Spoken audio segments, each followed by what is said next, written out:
കേരള സർവകലാശാല registrar KS അനിൽകുമാറിന്റെ suspension നടപടിയിൽ ഇടപെട്ട് ഉന്നത വിദ്യാഭ്യാസ മന്ത്രി ആർ ബിന്ദു.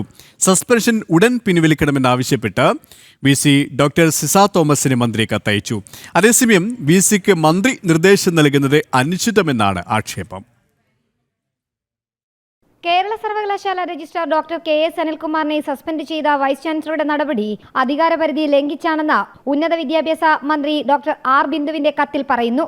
ഈ നടപടി അടിയന്തരമായി പിൻവലിക്കാൻ വൈസ് ചാൻസലർ ഡോക്ടർ സിസ തോമസിന് നിർദ്ദേശം നൽകിയാണ് പ്രോ ചാൻസലർ കൂടിയായ മന്ത്രി കത്തയച്ചത്.